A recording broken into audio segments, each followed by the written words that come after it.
မင်္ဂလာပါဒီနေ့ ASEAN Scholarship Information Session 2025နေပြီးတော့ကြိုးစားလိုက်ပါတယ်အဲ့တော့ဒီ session ကိုဒီ session ကို recording ကျောင်းသားတွေ sharing လုပ်တဲ့ကဏ္ဍမှာပေါ့နော် recording လုပ်ပြီးတော့ဖြစ်နိုင်လို့ရှိရင်တော့တင်ပေးပါမယ်ဒါပေမဲ့ MOE officer sharing လုပ်တဲ့ကဏ္ဍကိုတော့record လုပ်လို့မရပါဘူးအဲ့တော့ဆက်စချင်း introduction အနေနဲ့ကတော့ဒီနှစ်စဉ်နှစ်တိုင်းဒီ session လေးကိုစီစဉ်ဖြစ်ခဲ့ရပါတော့ Scholar Junior တွေနဲ့တူတူစူးစီးပြီးတော့စီစဉ်ခဲ့တာ3ချိန်မြောက်ရှိပါပြီအဲ့တော့တစ်နှစ်နဲ့တစ်နှစ်ကိုမတူတဲ့ format လေးတွေနဲ့မတူတဲ့ content ပေါ့နော်အဲ့ဒါမျိုးလေးတွေကိုရအောင်လို့စီစဉ်ထားပါတယ်အဲ့တော့ပထမနှစ်တုန်းကဆိုလို့ရှိရင်ကျတော့ဒီ scholarship အကြောင်းကိုလူသိနေနေတဲ့အတွက် scholar တွေအားလုံးစုပြီးတော့ tips ကလေးတွေကိုခဏအလိုက်တင်ပြတဲ့သဘောမျိုးလုပ်ခဲ့တယ်ပြီးတော့ဒုတိယနှစ်မှာကျတော့ scholar တစ်ယောက်ချင်းစီရဲ့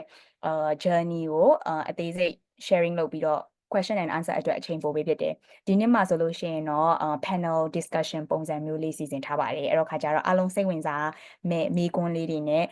ဒီ scholar ရဲ့အတွေ့အကြုံ scholar ရဲ့အတွေ့အကြုံတွေမှာမှအဲ့လို highlight ကလေးတွေပေါ့နော်အဲ့ဒါလေးတွေကိုမိသွားမှာဖြစ်ပါတယ်အဲ့တော့ခါကျတော့ဒီနှစ်အတွက် sharing session ရဲ့ panel မှာပါတဲ့မောင်လေးညီမလေးတွေကတော့ပထမဦးဆုံး Lucas ဖုန်ပြေဆုံး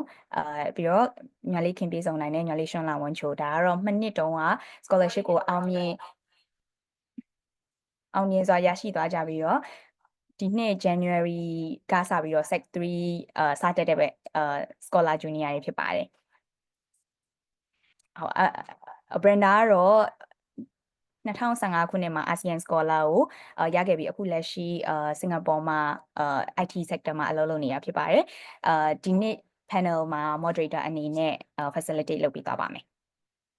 အဲ့တော့ဒီ session ရဲ့နောက်ကလေးမှာပံ့ပိုးပေးတဲ့တခြား junior တွေကတော့Brenda ညီမလေးဖြစ်တဲ့ Berry ညီမလေးချင်းချင်းဆန်က Zoom chat ကနေ moderator အနေနဲ့မေးခွန်းလေးတွေကိုကူပြီးတော့ဖြေပေးပါမယ်နောက်ပြီးတော့ဒီ Zoom session ရဲ့ဒီ technical အပိုင်းကို support ပေးရတော့ညလင်းထက် Daniel ဖြစ်ပါတယ်အဲ့တော့ဒီနေ့ session မှာspecial guest အနေနဲ့စင်ကာပူပညာရေးဝန်ကြီးဌာနကofficer ကိုဖိတ်ခေါ်ခွင့်ရတဲ့အတွက်အရန်ကိုဝမ်းသာပါတယ်အဲ့တော့ဒီနေ့နောက်ပေါ့နော်နောက်ဆုံးဒီ question and answer segment မှာတော့ဒီ officer ကိုဓာတ်ရိုက်ကိုသိချင်တဲ့မေးခွန်းတွေ website မှာရှာလို့မရတဲ့မေးခွန်းတွေအဲ့ဒါမျိုးတွေကိုဓာတ်ရိုက်မေးခွန်းရမယ့်အခွင့်အရေးဖြစ်တဲ့အတွက်ခဏနေကြာလို့ရှိလို့ရှင်ရှိုင်းမဖြစ်ဖ ೇನೆ မိကွန်းလေးတွေကို unmute လုပ်ပြီးတော့မေးလို့ရပါတယ်ဒီနေ့ sharing session မှာတောက်လျှောက်ပေါ့နော် presentation လုပ်တဲ့ခါလာမှာမိကွန်းနေရှိရင်လည်း chat ထဲမှာထားခဲ့လို့ရတယ်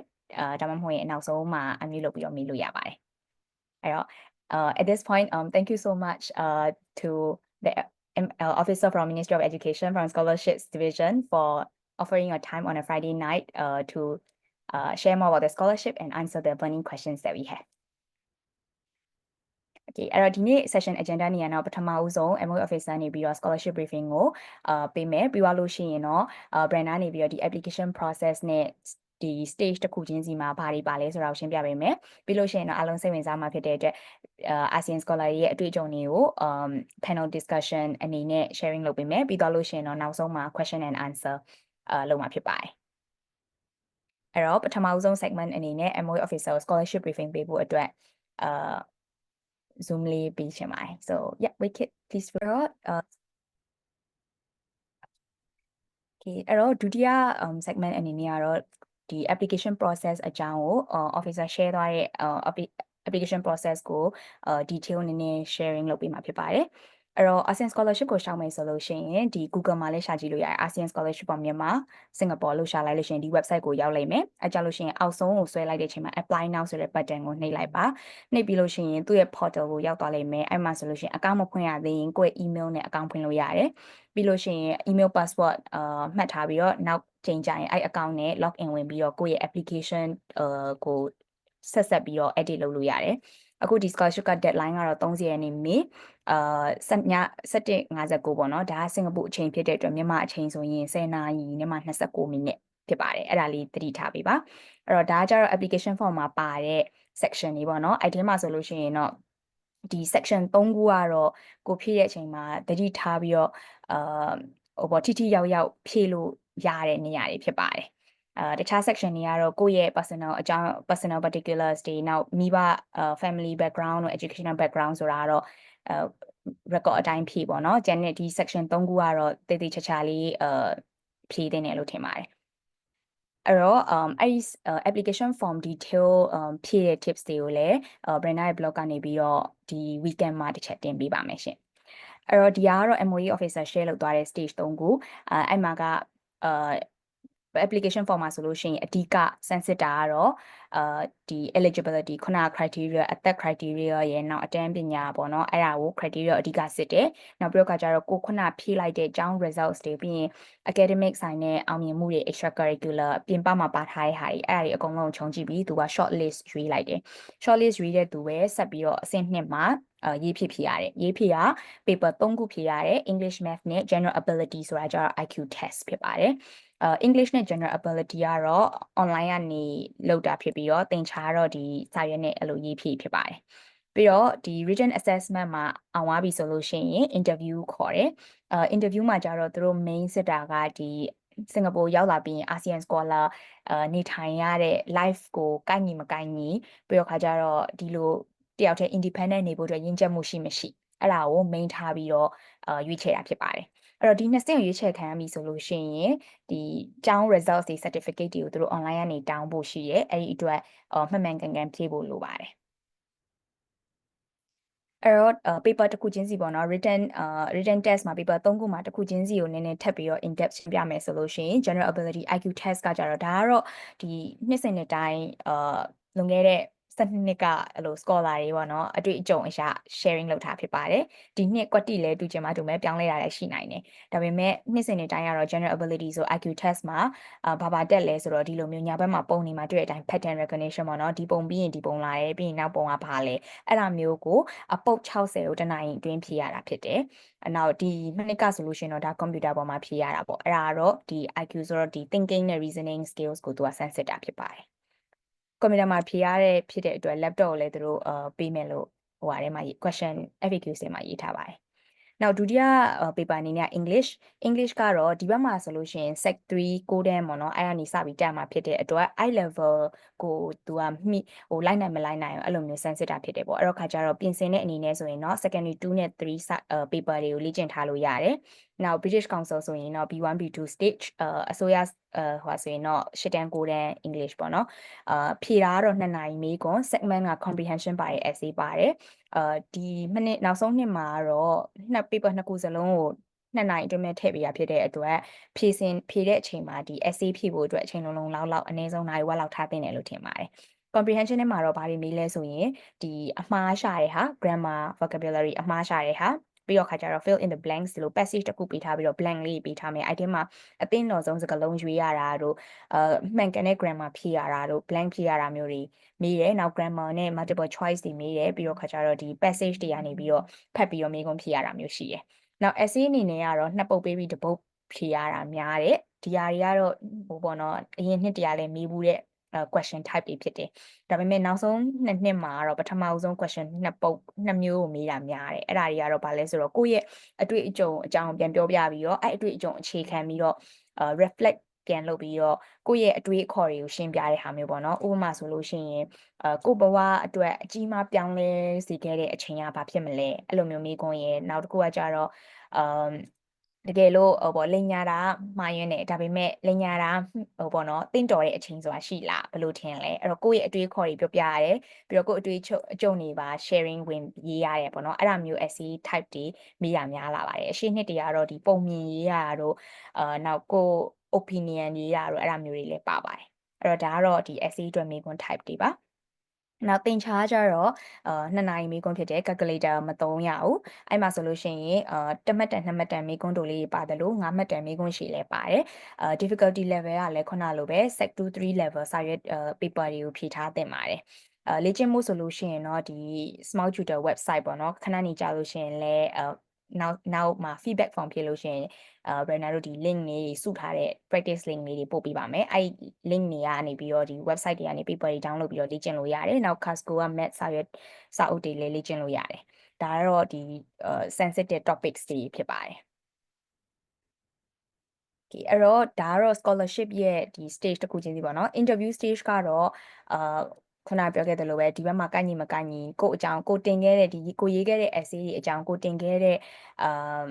ကိုတင်ခဲ့တဲ့အဲ့လို information တွေအကြောင်းသူတို့စိတ်ဝင်စားတာတွေကိုမေးတယ်ပြီးတော့တစ်ခါလေကြားလို့ရှိရင် situation တွေပေးပြီးတော့ဒီ situation မှာဘာလုပ်မလဲဆိုပြီးတော့လက်တန်းစဉ်းစားပြီးဖြေရတာမျိုးတွေလည်းမေးတတ်တယ်အဲ့တော့ခါကျတော့တကယ်လို့ဒီအဆင့်တွေမှာပေါ့နော်အဆင့်တွေတက်လာပြီးတော့ shortlist ခံနေဆိုလို့ရှိရင်လည်း Brenda တို့ဒီ scholar တွေကိုဆက်သွယ်ပြီးတော့မေးလို့ရပါတယ် အဲ့တော့နောက်ဒုတိယတတိယ segment အနေနဲ့ကတော့အားလုံးစိတ်ဝင်စားမှာဖြစ်တဲ့ဒီ ASEAN scholar တွေရဲ့ဒီအတွေ့အကြုံတွေကိုအသေးစိတ် deep dive သွားပါမယ်အဲ့တော့ဒီမှာဆိုလို့ရှိရင်မိကွန်းကိုနှစ်ပိုင်းခွဲထားပါတယ်ပေါ့နော်ပထမတစ်ပိုင်းကတော့ဒီရှောက်တဲ့ process အကြောင်းပြီးရင်ဒုတိယပိုင်းကတော့ဒီကိုရောက်လာပြီးတဲ့အချိန်မှာကျောင်းသား life ကဘယ်လိုရှိလဲဆိုတဲ့အကြောင်းအဲ့မတိုင်ခင်လေးမှာ scholar တွေရဲ့ background ကိုတစ်ချက်အားလုံး idea ရအောင်လို့ဟိုပေါ့နော် introduction segment လေးတစ်ခုလုပ်ပါမယ်အဲ့တော့ပထမဦးဆုံးအနေနဲ့ညီမလေးခင်ပြေးစုံနိုင်ကိုintroduction လုပ်ဖို့အချိန်ပေးချင်ပါတယ် Kim please go ahead Hello ညီမနာမည်ကခင်ပြေးစုံနိုင်ပါဒီရှောက်လာတင်နေတော့တက်ခဲ့တဲ့အကြောင်းကအဲ့ဒဂုံတက်မှာတက်ခဲ့တာစနစ်တက်10တန်းလက်ရှိတက်နေပြီးတော့အခုက Rafael Girls School မှာ IB program နဲ့တက်ရောက်နေရပါစင်ကာပူမှာရှောက်လာတင်တော့စာမေးပွဲအမှတ်တွေကိုအဲ့ grade 8 grade 9စနစ်ဟောင်းဆိုတော့9တန်း10တန်းကိုတင်ခဲ့တာပေါ့နှစ်ဝက်စာမေးပွဲနဲ့ဒီနှစ်ဆုံးစာမေးပွဲတွေကို6ပါတာ academic award တွေမှာရှောက်လာထဲမှာတင်ခဲ့တာကဟိုဒီ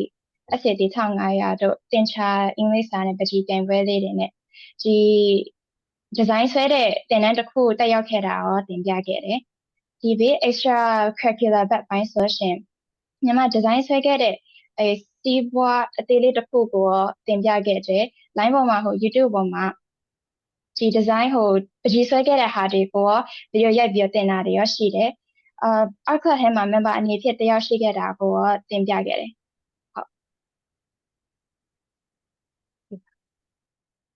ဟုတ် next ညီမလေး Sean introduction လေးလုပ်ပေးပါဟုတ်အားလုံးပဲမင်္ဂလာပါဟုတ်တမီးနာမည်ကတော့ Sean လာအောင်ချိုဖြစ်ပါတယ်Facebook မှာဆိုလဲ Sean ချိုဆိုတဲ့နာမည်နဲ့ရှာပြီးတော့လဲတမီးကိုလာပြီးတော့ပြီးရင် contact လုပ်ချင်တယ်လုပ်လို့ရပါတယ်ဟုတ်ဒီမှာတော့ဒီကိုရောက်ပြီးတော့ Commonwealth Secondary School ကိုplace ချခံပါတယ်ဟုတ်ဒီမှာတော့တမီးက O level ဖြေတာပါနော်ရန်ကုန်မှာတော့ကျတော့တမီးက Network International School မှာ year 11ထိတက်ခဲ့တာပေါ့နော်ဟုတ်somewhere like result အနေနဲ့ကတော့တမီးဒီyear 9ရဲ့နောက်ဆုံးဆောင်ပွဲတစ်ခုရဲ့တမီး year 10ဒီ IGCSE နဲ့တဝက်နှစ်ဝက်ဆောင်ပွဲကိုတမီးဖြေခဲ့တာပေါ့နော်တမီး IGCSE ကိုကြတော့တမီးက10ဘာသာယူခဲ့တယ်A star ပုံများရပေါ့နော် A star နဲ့ A တွေပဲကိုတမီးရှောက်လာတယ်မှာတမီးတင်လိုက်တယ်ပေါ့နော်academic award အနေနဲ့ကကြတော့တမီးက leadership ဘက်ကိုပို့ပြီးတော့သွားပါတယ်ပေါ့နော်တမီးကဒီyear 7ကနေ year 9တမီးကျောင်းရဲ့ key stage 3မှာလည်းတမီးဒီ house captain တမီးလုပ်ခဲ့တယ်ပြီးတော့တမီးဒီ international ပြိုင်ပွဲပေါ့နော်Bangkok အထိ the World Scholars Cup Global Round မှာတမီးသွားပြိုင်ခဲ့ပါတယ်ပြီးတော့အဲ့ရနေပြိုင်ပြီးတော့တမီးဒီ Yale University အထိသွားပြိုင်ဖို့အတွက်လည်းတမီး qualify ဖြစ်ခဲ့ပါတယ်ပြီးတော့တမီးကFrench မှာလည်း diploma A2 level တမီး DELF ဆိုတဲ့ဟာလေးတမီးဖြေခဲ့ပါတယ်British Council တော့ငယ်တော့ပကြီးပြိုင်ပွဲတွေမှာရောဒီ music တွေမှာရောပေါ့နော်အကုန်လုံးလည်းတမီးအဲ့အရာတွေအကုန်လုံးလည်းတမီးထည့်ခဲ့ပါတယ်ဟုတ်ဒီဘက်ညာဘက်က CC အနေနဲ့လည်းအဲ့တိုင်းနဲ့တမီးရဲ့ဒီ leadership position ဘက်ကိုပဲပို့သွားတာပေါ့နော်ဒီ chairperson vice chairperson volleyball တမီး sports ဘက်ပေါ့နော် school နဲ့ Model United Nations ကကြတော့ဒီကျောင်းပတ်လည်မှာတုံးတဲ့ activity အကုန်လုံးလည်းတမီးဒီ application form မှာဖြည့်ခဲ့ပါတယ်ဟုတ်Thank you ညီမလေး Sean အဲ့တော့yeah next အနေနဲ့ကတော့မောင်လေး Lucas introduction လုပ်ပေးအားလုံးပဲမင်္ဂလာပါကျွန်တော်နာမည်ကတော့ဖုံပြေဆုံးပါအရင်တော့ကတော့ IBC ရန်ကုန်မှာတက်ခဲ့ပြီးအခုလောလောဆယ်တော့ Raffles Institution IP program မှာတက်ရောက်နေပါတယ်ကျွန်တော် application တင်တော့ကကျွန်တော်ရဲ့ secondary 2 midterm နဲ့ final exam result ကိုတင်လိုက်ပြီးနှစ်ခုစလုံးမှာတော့ all A ရခဲ့ပါတယ်နောက်ပြီး academic award မှာတော့ STEAM Fair 2022နဲ့2023ထည့်ပြီး extracurricular activities မှာတော့နွေရာသီကြက်တောင်ရိုက်တဲ့ဟာနဲ့ Cancer Awareness Day volunteer ဟာထည့်ခဲ့ပါတယ်ဒီပါ အဲ့ဆိုရင်introduction လုပ်ပေးရမောင်လေးညီမလေးတွေလည်းကျေးဇူးတင်ပါတယ်အဲ့တော့အခုဆိုလို့ရှိရင်ဒီဘယ်လိုမျိုးprofile ဒီ scholarship ကိုအောင်မြင်စာရတဲ့သူတွေကဘယ်လိုမျိုး profile လေးရှိရဲဆိုတာလေးကို idea တစ်ချက်ရမယ်လို့ထင်ပါတယ်အဲ့တော့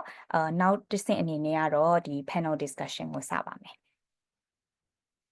alright အဲ့တော့ပထမဦးဆုံးအနေနဲ့မေးချင်တဲ့မေးခွန်းကတော့ screen လေးကိုအရင် stop share လိုက်ပါမယ်အဲ့တော့ပထမဆုံးအနေနဲ့မေးချင်တဲ့မေးခွန်းကတော့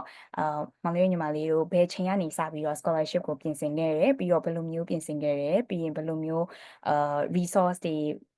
ကိုလေ့လာပြီးတော့ပြင်ဆင်ခဲ့တယ်ဆိုတာလေးတစ်ချက် share လုပ်ပေးပါ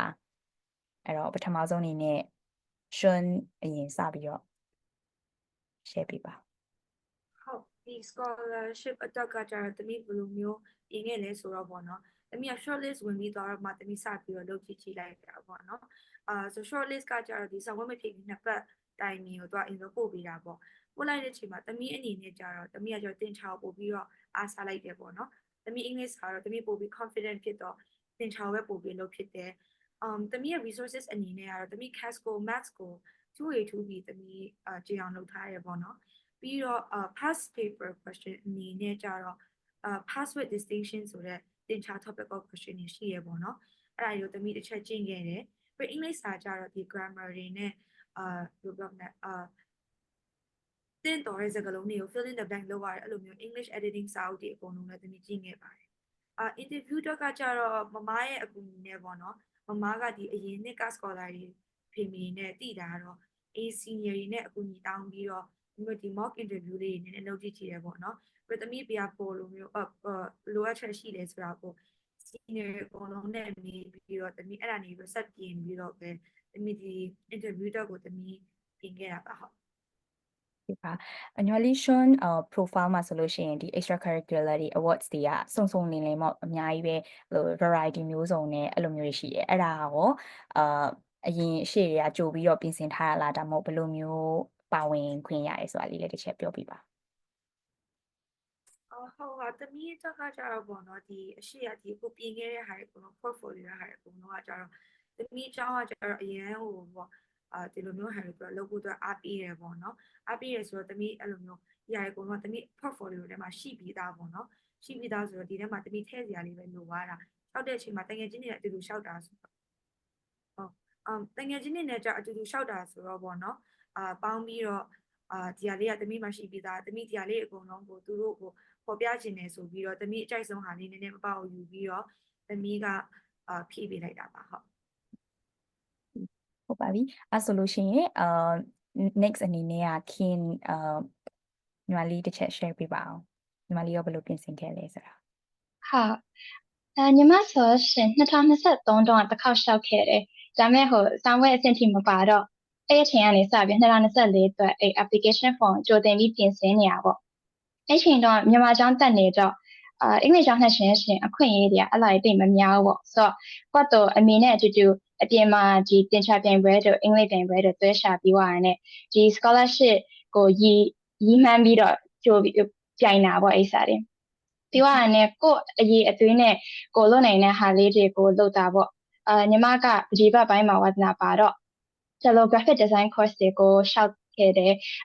သင်ခဲ့တယ်ပေါ့ပြီးသွားလို့ရှိရင်ក៏တခြားသူတွေတက္ကသိုလ်လျှောက်တာတို့ဟိုအလုပ်လျှောက်တာရဲ့ resume တို့ portfolio CV form တွေကိုပို့ပြီး design ဆွဲပြီးအဲ့အလုပ်လေးနည်းနည်းလုပ်ခဲ့တယ်အကိုကဟိုကိုတင် major လုပ်နေတော့သူက website တွေတီးထွင်တာမှာညီမကအဲ့ design ဆွဲပေးတာပေါ့အဲ့ website တွေကိုကိုပကြီးဆွဲတာလေးတွေ line ပေါ်တင်ပြီးအဲ့စာကြိုတင်ပြီးတော့အဲ့2024ရှောက်ဖို့အတွက်ပြင်ဆင်လိုက်ခဲ့တာစာမေးပွဲအတွက်ကစာမေးပွဲမတိုင်ခင်တပတ်အလုံးမှာဆောင်းဝဲတစ်ခုရှိခဲ့တော့တိတ်ပြီးမပြင်ဆင်လိုက်ခဲ့ဘူးဒါပေမဲ့တင်ချာတော့မှာတော့မိဘတွေကို Google Drive ထဲမှာအကုန်လုံးစုပြီးသွားတယ်ဟုတ်ဒီ PowerPoint ထဲမှာရှိတဲ့အဲ့ Google Drive က30မိဘ30လောက် secondary 2 3လောက်စုပြီးတော့အဲ့စာဆီယမအောက်မှာလေ့ကျင့်ခဲ့ပြီးသွားတယ်အင်္ဂလိပ်စာတော့သိပြီးတော့မလေ့ကျင့်လိုက်ခဲ့ဘူးဒါပေမဲ့ခြေပြီးသွားတယ်တွေ့ရှိခဲ့တာကဟုတ်Khan Academy ရဲ့ English စာတွေကအကူအညီပေးခဲ့တယ်အဖြစ်ဆိုတော့ကြိုက်တယ် multiple choice ဆိုတော့လေSAT ငါလေ့ကျင့်ခဲ့တဲ့ Khan Academy ကိုနေရအဲ့စာအကျိုးပေးတက်ရောက်သွားမိကြပေါ့အဲ့ interview အတွက်မှာကအမေနဲ့အမေကဆီယမတယောက်ပေါ်အတွက်ကိုရှာပေးပြီးွားနဲ့အေး senior အတင်မှာနည်းနည်းလေ့ကျင့်ပြီးွားဒီရလို့တာပေါ့ChatGPT ရောမနေ့မြေကိုနေတွင်းပြီးွားနဲ့ကိုအဖြေတွေရောမနေ့ပေးပြီးွားနဲ့ခက်ထိခိုင်းတာပေါ့ညီမအဖြေကဘာတွေလိုအပ်နေလဲဆိုတာအဲ့စာအပြန်လှန်စက်တိုက်တောင်းတင် ပေးပါဟုတ်အဲ့ဆိုရင်နောက်Lucas ကရောဘယ်လိုမျိုးပြင်ခဲ့လဲတစ်ချက် share ပေးပါ ကျွန်တော်ကတော့ဒီ scholarship အကြောင်းကိုနောက်ကျပြီးမှသိပြီးနေ application ကိုတင်လိုက်ပါ application တင်ပြီးတော့တင်ချာကိုအဓိကထားပြီးလေ့ကျင့်ခဲ့ပါစင်ကာပူရဲ့ secondary 3 EMAS past paper ကို online မှာရှာပြီးတော့ဖြည့်ကြည့်တာပေါ့နောက်ပြီး Casco 3A 3B ကိုလည်းအသုံးပြုပြီးဒီတင်ချာအခြေခံကိုခိုင်မာအောင်လည်းထပ်ပြီးလေ့ကျင့်ခဲ့ပါ IQ test အတွက်တော့ online မှာ pattern recognition test ကိုရှာပြီးတော့ဖြည့်ကြည့်ပါတယ်နောက်ဆုံး interview အတွက်တော့ interview မှာမေးနိုင်တဲ့မေးခွန်းတွေကိုကူချပြီးကိုယ့်ရဲ့အဖြေတွေကိုလည်းရေးချထားတာပေါ့နောက်ပြီး senior တွေနဲ့လည်း mock interview ပြုလုပ်ခဲ့ပြီးသူတို့ရှိက feedback ယူပြီးတော့ကိုထပ်ပြီးလေ့ကျင့်တာပေါ့အဲ့တော့မောင်လေးရောမောင်လေး Lucas ကိုညီမလေးရှင်းပြောရတဲ့မှာ Casco 3A အဲ့လို Singapore syllabus စာအုပ်ဒီလေ့ကျင့်တာတွေ့ရတယ်ပေါ့နော်အဲ့ဒါကကြတော့မြန်မာပြည်မှာအဲ့လိုမျိုးဝယ်တာဘယ်လိုမျိုးဒီလို resource တွေကိုရအောင် access လုပ်လဲဆိုတာဒီဖြစ်ပေးပါဟုတ်Casco 3A နဲ့ 3B က Facebook မှာသွားရှာလိုက်ရင်printing shop တွေပါရှိတာပေါ့အဲ့ကနေဒီတိုင်း order online ကနေ order မှာလို့ရ Okayဟုတ်ပါပြီ။ Okay အဲ့တော့ခါကျတော့ဒီမှာဆိုလို့ရှိရင်ဒီပြင်ဆင်တဲ့ကဏ္ဍမှာပေါ့နော်3ကဏ္ဍပေါ့နော်ပထမတစ်ခုကကိုယ့်ရဲ့ဒီ application form အတွက် profile ကိုပြင်တယ်။အဲ့ဒါကတော့ချက်ချင်းလက်ငင်းပြင်လို့မရအောင်အချိန်တစ်ခုယူပြီးမှပြင်ရတယ်ညီမလေးရှွန်းလိုမျိုးဆိုလို့ရှိရင်တောက်လျှောက်အဲ့လိုကိုစိတ်ဝင်စားလို့ပိုင်းကနေမှစုပြီးတော့ရှိရဲ့ဟာကိုအချိန်တစ်ခုကြာတဲ့အချိန်မှာကိုပြစရာရှိလာတယ်ပေါ့နော်ညီမလေးခင်ဆိုလို့ရှိရင်လည်းတစ်နှစ်အတွင်းမှာကိုဘာတွေတကယ်လို့ကျောင်းက international school အခွင့်ကလိုမျိုးဒီလို extracurricular အများကြီးမရှိဘူးဆိုရင်ကိုကအခွင့်အရေးတွေရှာပြီးကိုစိတ်ဝင်စားတဲ့ကဏ္ဍလေးမှာအဲ့လိုအခွင့်အရေးလေးတွေဖန်တီးပြီးတော့အချိန်ယူပြီးတော့ပြင်ဆင်တာမျိုးပေါ့နော်အဲ့ဒါကဒီပထမတစ်ဆင့် profile ပြင်တဲ့ဟာမျိုးပေါ့နော်ဒုတိယတစ်ဆင့်ကကြတော့ဒီ application form ဆိုလို့ရှိရင်များသောအားဖြင့်2ပတ်လောက်အချိန်ရတယ်အဲ့အတွင်းမှာလုံးဝ somewhere web paper တွေကိုအားနဲ့နေရာအားနဲ့မဲ့ထင်တဲ့နေရာတွေပေါ့နော်အဲ့ဒါလေးကို focus ထားပြီးတော့လုံးဝ exam paper တွေကိုတောက်လျှောက်လေ့ကျင့်ကိုယ့်ရဲ့အမှားတွေကိုသိအောင်လုပ်ပြုပြင်အဲ့ဒါမျိုးပြင်ဆင်တယ်နောက်ဆုံး interview ကတော့ဒီလိုကိုဖြည့်ကြည့်ရရင်မကမေးခွန်းသိရုံနဲ့မကကိုယ့်အဖြေကိုပါစဉ်းစားထားပြီးတော့စကားပါပြောကြည့်ရပါတော့ mock interview လုပ်ပြီးတခြားသူလည်းနားထောင်ခိုင်းပြီးတော့ဖြည့်ကြည့်ရတဲ့ဟာမျိုးအဲ့ဒါမျိုးလေ့ကျင့်တာတွေကိုတွေ့ရတယ်ဟုတ်ပါပြီ။ Okay အဲ့ဒါဆိုလို့ရှိရင်ဒုတိယမေးခွန်းအနေနဲ့ကြတော့ဒီနှစ်တိုင်းASEAN Scholarship ကိုရှောက်တဲ့လူကထောင်နဲ့ချီရဲတော့เนาะအဲ့ကြားထဲမှာကိုကဘယ်လိုမျိုးအဲ့လို stand out ဖြစ်ခဲ့တယ်လို့ထင်လဲပေါ့เนาะကိုယ့်ရဲ့ application တင်တဲ့ကာလကအပါအဝင်ရေးခဲ့တဲ့ essay ကအစ interview ဖြေတဲ့အဆုံးပေါ့เนาะတောက်လျှောက်အားလုံးမှာဘယ်ဟာကကိုယ့်ရဲ့ profile ကဘယ်လိုပေါ်လွင်စေတယ်လို့ထင်လဲပေါ့เนาะအဲ့ဒါလေးကိုဖြေပေးပါဦးစချင်း maybe ရှွန်းရင်စမလား Okay တမီးအနေနဲ့ပေါ့နော်တမီး application ကကြတော့ပြအောင်ကိုအရင်တွေ့ရမယ်ဆိုတော့တမီးရဲ့ဒီ leadership skill တွေနဲ့တမီး international award နဲ့တမီး CCA score အကုန်လုံးအပြည့်ဖြည့်ထားတာပေါ့နော်တမီး leadership အနေနဲ့ position တွေကလည်းအများဆုံးရတာရဆိုတော့လေအဲ့ဒါကသူတို့အတွက်လည်းပို့ပြီးတော့ပေါ်မြင်တယ်လို့လည်းထင်တယ်ပေါ့နော်ပြီးတော့တမီးကဘာချက်ရှိသေးလဲဆိုတော့တမီးဒီ selection test မှာတော့ကြတော့တမီး essay လေးတစ်ပုဒ်ရေးရတဲ့မှာကြတော့တမီးရဲ့ pivotal moment ပေါ့နော်တမီးကဒီ P6 ကနေဆက်ကွန်းကိုတမီးရန်ကုန်မှာကျောင်းပြောင်းတော့တမီး scholarship ရတယ်အဲ့ scholarship ကိုတမီးရတဲ့အကြောင်းကိုတမီးကအဲ့တော့ရေးလိုက်တာရေးလိုက်တဲ့အချိန်မှာသူတို့ကကျတော့ထပ်ပြီးတော့တမီးကိုမင်းကျင်တာလည်းပါပြီးတော့တမီးကိုလည်းပို့ပြီးစိတ်ဝင်စားတဲ့အကြောင်းလည်းပါတော့တမီးကို interview ပြန်ပြီးတော့လည်းတမီးကို interview ကြတော့လည်းထပ်ပြီးတော့တမီးဒီ essay ရေးတဲ့အကြောင်းတမီးကပြန်မေးတယ်တမီးအဲ့အကြောင်းပေါ့နော်တမီးထင်တာတမီးရဲ့ဒီ application အနေနဲ့ကြတော့တမီးရဲ့ဒီ leadership အနေနဲ့တမီးရဲ့international ပြိုင်ပွဲ award တွေနဲ့တမီး CCA ကြောင့်တမီးကိုဟိုလည်းပါတယ်ပေါ့နော်ပြီးအဲ့တမီးကြီးရဲ့တမီး essay ကြောင့်လည်းပါတယ်လို့တမီးထင်ပါတယ်ဟုတ် Okay ပါ Thank you Shun အဲ့တော့ how about Kin ဟုတ်ညီမဆိုလို့ရှိရင်ကွက်တော့ လမ်းကြောင်းဖောက်နေတဲ့သူတယောက်ပုံလို့ပေါက်တာကြောင့်လို့ထင်တယ်အဖြစ်ဆိုကျောင်းရဲ့အခွင့်အရေးတွေကတိတ်မရခဲ့တော့ကိုယ့်တို့လမ်းကြောင်းအပေးဘက်မှာပြိုင်ပွဲတွေအဲ့ဒီဇိုင်းဆွဲတာတွေကအဲ့လိုနာပြောခဲ့တဲ့ lead designer website တွေအတွက်လုပ်ခဲ့တဲ့ကြားထဲမှာကညီမကဒီ flexible လူတယောက်အဖြစ်ကိုတင်ပြခဲ့ပါတယ်ဒီ essay ထဲမှာဆိုလို့ရှိရင်မိသားစုထဲမှာကျန်းမာရေးပြဿနာအရှိက primary 4မှာဖြစ်ခဲ့တာမှာ ASR ကနေစပြီးတော့ဘေးသူတွေကို relationship တွေတန်ဖိုးထားလာတယ်ပေါ့။ဘာရှင်အဲ့အချိန်ကနေကိုcharacter က mature ဖြစ်လာပြီးွားနဲ့ဒီနှစ်တိုင်းနိုင်ငံခြားမှာသွားပြီးတော့ဆေးဆက်လက်ပြီးတော့မိသားစုဝင် medical check up သွားလုပ်နေတာမှာinternational experience တွေရခဲ့တယ်ဒီကိုယ်နိုင်ငံမှာမဟုတ်ဘဲနဲ့အပြင်သွားတခြားနိုင်ငံထဲမှာ dormitory မှာနေတဲ့အတွေ့အကြုံတွေရရှိခဲ့တာရောinterview ထဲမှာပြခဲ့တယ်ပြောရလို့ရှိရင်line ပေါ်မှာ online friend တွေတခြားနိုင်ငံတွေကသူတွေနဲ့ကော interaction တွေရှိတာတွေပေါင်းသင်းဆက်ဆံမှုတွေရှိတာတွေကြောင့်flexibility adaptability experience တွေရှိတာနဲ့ဒီကွက်တော့ soft therapeutic ဖြစ်တာတွေကြောင့်လို့ထင်ပါတယ် ပါတယ် okay အဲ့ဆိုရင်ကျေးဇူးပါညီမလေးအဲ့တော့ next Lucas ကိုဘယ်လိုထင်ပါလဲဟုတ်အမှန်တိုင်းပြောရရင်ကျွန်တော်ရဲ့ application အရင်ကြီးမထူးခြားပါဘူးပထမအဆင့်ကိုကြော်နိုင်တာကကိုယ့်ရဲ့ exam result ထဲမှာ all A ရလို့သို့မဟုတ်ဒီတိုင်းကန်ကောင်းပြီးတော့ကြော်ရလဲဖြစ်နိုင်ပါတယ်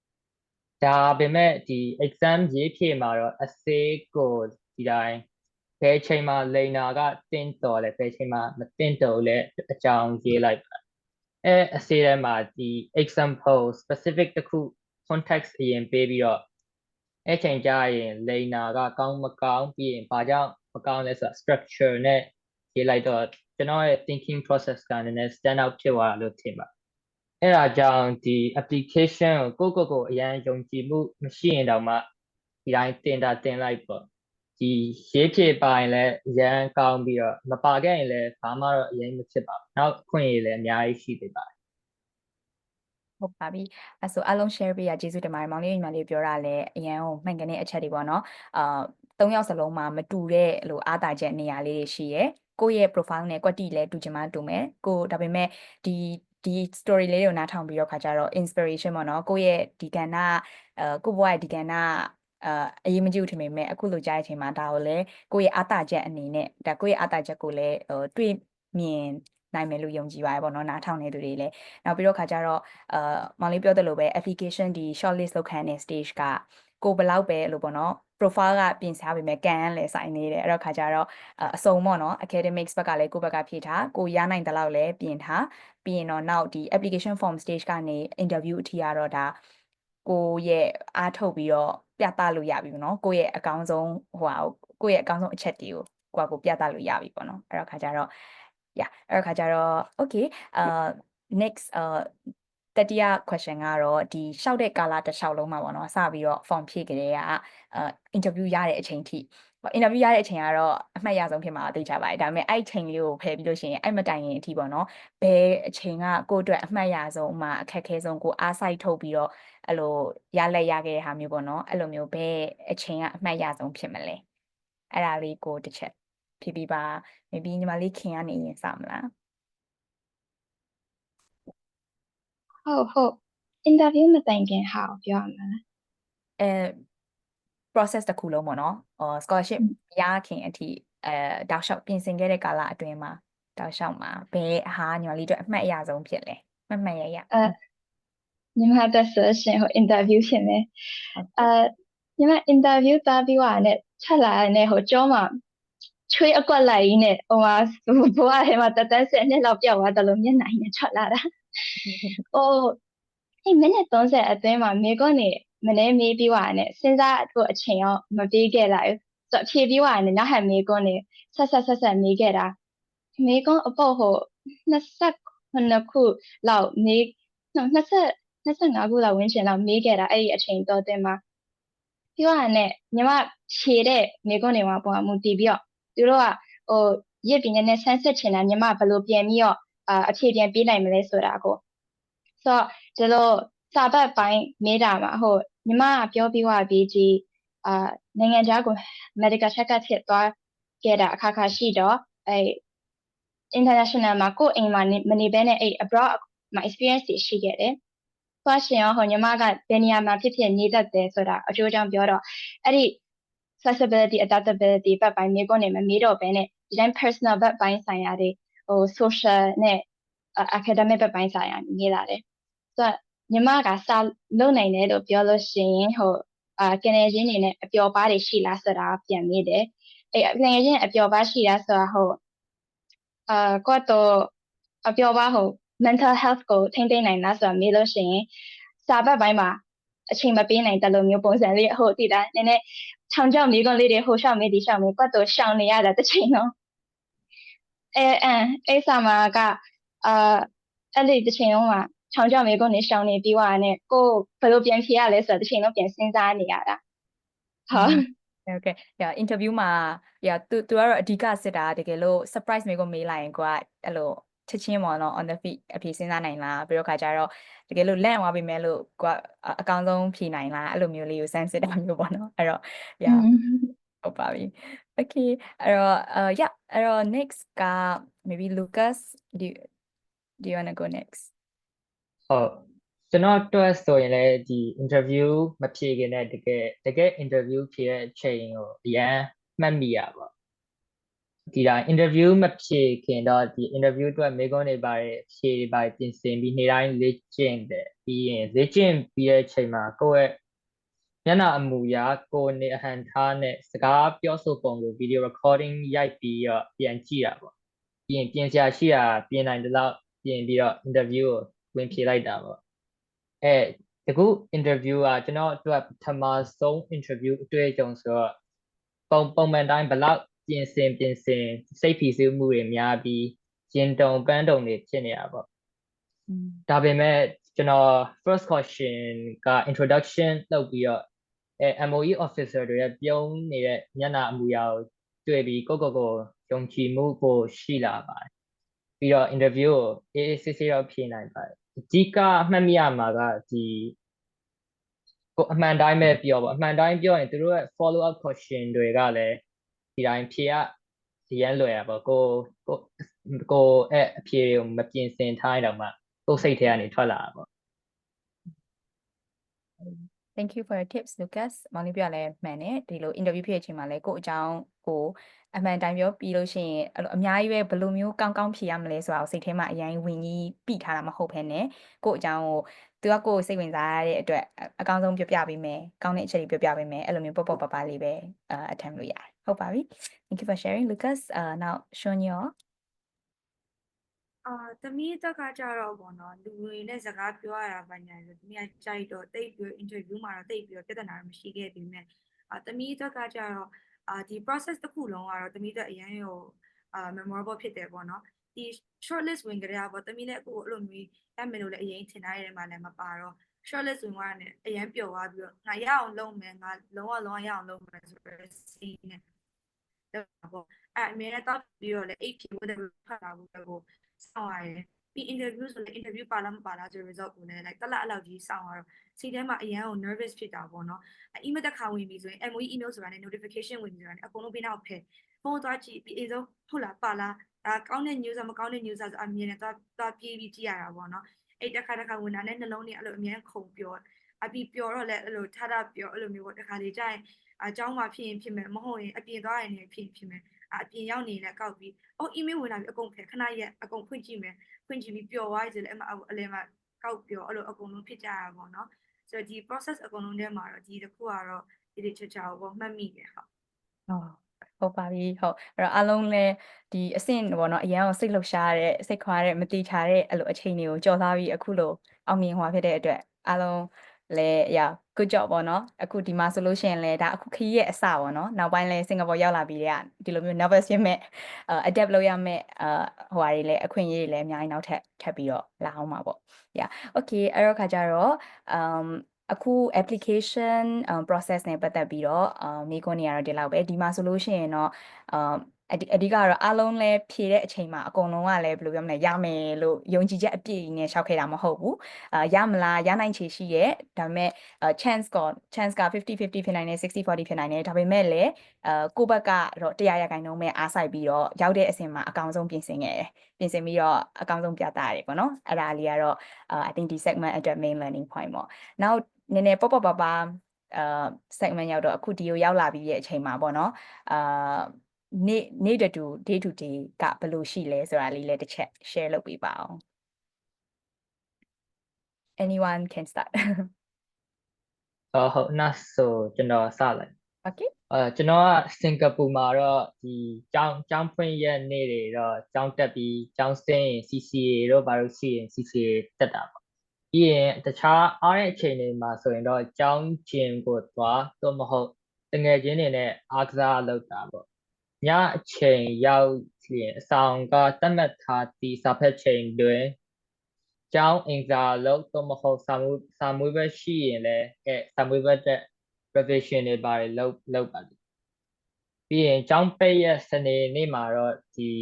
မတက်မနေရ English program တစ်ခုရှိတာပေါ့အဲ program ကိုတက်ပြီးညနေပိုင်းမှာလည်းအဆောင်က host လုပ်တဲ့အားကစား session မှာလည်းတကယ်ချင်းတွေနဲ့အတူဝင်ရောက်ပြီးကစားပါတယ်ပြီးတော့နောက်ဆုံးရက်တနင်္ဂနွေနေ့ကတော့ကျွန်တော်ရဲ့ကိုပိုင်အနားယူချိန်ပေါ့အဲနေ့မှာဒီတကယ်ချင်းတွေနဲ့အပြင်ထွက်ချင်ထွက်ကိုစားကျင်တာကိုသွားစားပြီးရင်ကိုပစ္စည်းဝယ်ဖို့ရှိလဲဝယ်စရာရှိတဲ့ပစ္စည်းပါဝယ်တာပေါ့ ပါပြီ thank you for sharing Lucas next King ရော day in a life လေးတစ်ချက်ပေးပြောပါဦး ညီမဆိုရှင်ကျောင်းတက်ရဲ့weekdays တွေမှာတာမန်အားဖြင့်Monday နေ့ကလွဲလို့ည6 နာရီဝန်းကျင်လောက်ကျောင်းကနေပြန်ရောက်တာအဲ့စာနဲ့ဆိုရှင်ဒီပြန်လာရေမိုးချိုညစာစားပြီးသွားတဲ့ဖုန်းပြေဆောင်နဲ့အဆောင်တူတော့တူအိမ်ညစာချိချင်းအတူတူပဲရှိတာ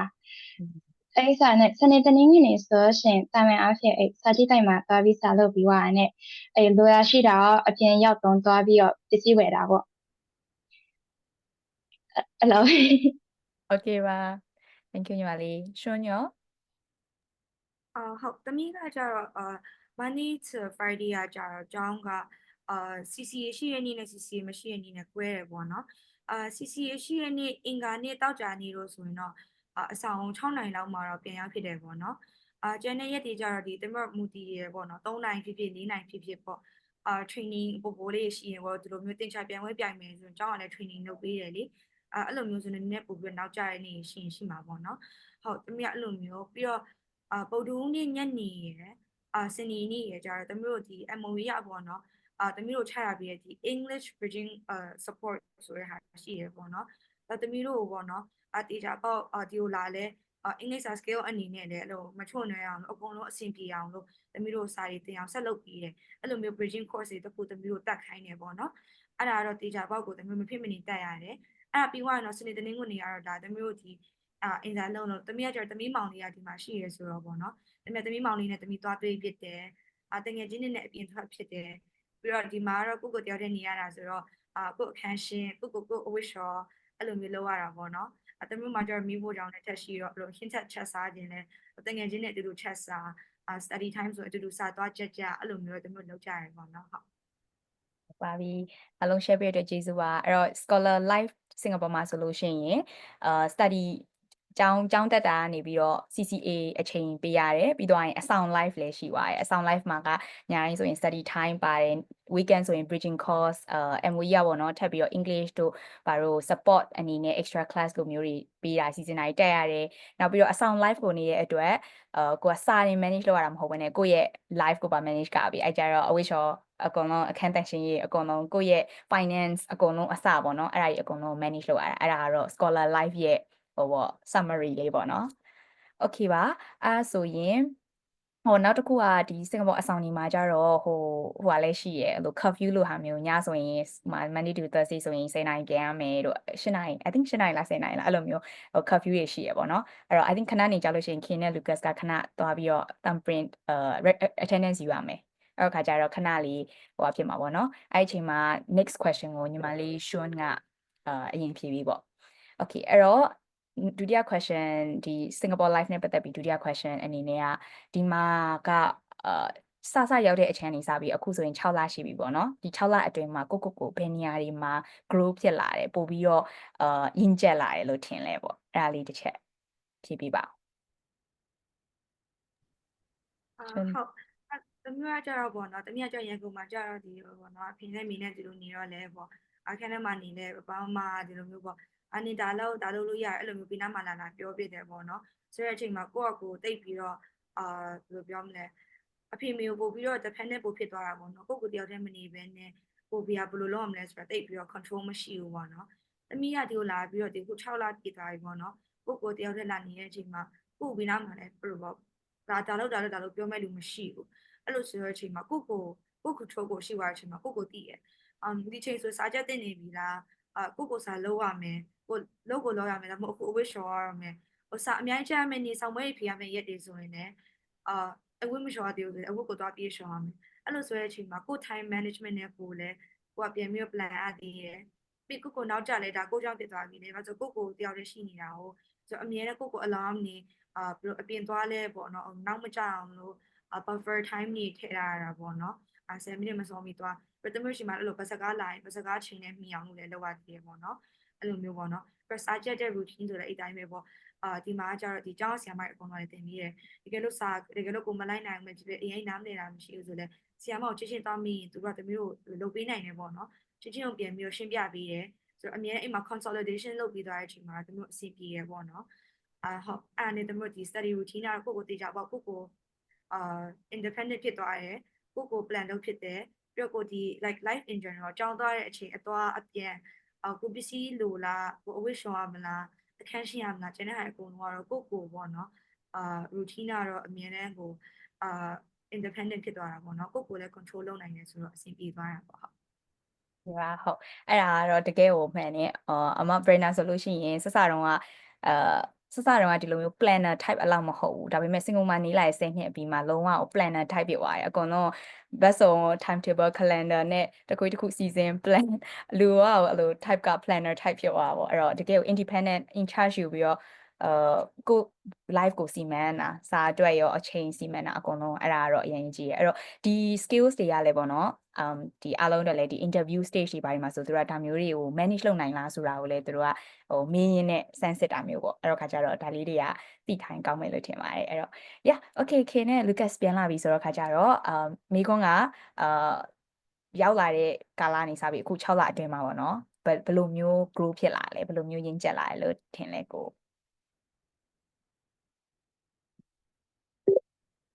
Oh yes Lucas do you want to go first ဟုတ်